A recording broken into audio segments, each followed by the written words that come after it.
Alors je suis toujours sur le pavillon Afrique en compagnie de Mike Sylla, un couturier vraiment international. Bonjour Mike, comment ça va? Ça va et toi?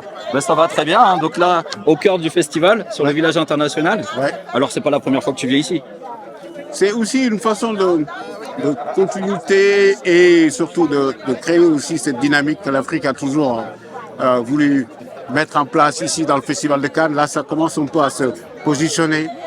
Le pavillon des Afriques est constamment en recycle, en renouveau.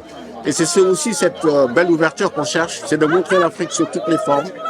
C'est de montrer la créativité aussi avec une énergie dynamique et progressiste. C'est ça aussi l'Afrique.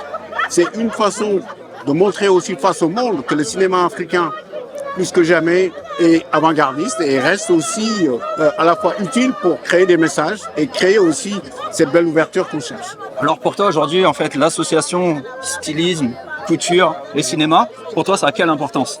Les deux sont presque, je veux dire, je dirais pas identiques, mais c'est aussi une façon de créer des histoires. La mode aussi a son vecteur, c'est de donner, lancer des messages, c'est d'apporter, c'est surtout de développer un esprit surtout innovant. Et le cinéma, comme c'est un esprit total art, ça apporte aussi cet aspect pluridisciplinaire et qu'on retrouve aussi dans ce qu'on appelle en fait la liaison entre la mode et le cinéma. C'est une grande ouverture, c'est une histoire d'amour et ça s'ouvre et ça se complète et c'est ça qui est beau. Alors là, on va assister à un défilé. Est-ce qu'on peut avoir déjà la primeur avant de savoir ce qu'on va voir? Alors, moi, en général, je dis jamais un peu ce que je fais d'avance, mais ça reste aussi une façon entre nous. Oui, ça reste aussi un esprit d'ouverture, c'est de dire que j'ai travaillé beaucoup sur les signes, des symboles et des images. J'ai apporté aussi les sens du code. Étant fils d'alchimiste, comme j'ai l'habitude de dire, c'est que ce qui m'intéresse, c'est l'alchimie des couleurs. C'est le rêve des couleurs de Bifal Dream, qui est le rêve, évidemment, sur lequel j'ai toujours voulu partir pour essayer de montrer aussi face au monde qu'on est dans un esprit d'ouverture, de partager aussi notre culture et de le mettre justement au centre de la création. Et l'Afrique est là, plus que jamais, pour montrer aussi face au monde qu'elle est aussi intarissable. Alors une source intarissable et vous allez découvrir en exclusivité sur Trotters TV, c'est Mike Sylla. Ouais. Un dernier mot pour les Trotters?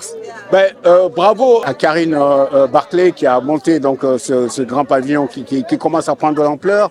L'Afrique est plus que jamais, je dirais pas à la mode, mais elle est, j'allais dire, transversale, intemporelle, transversale.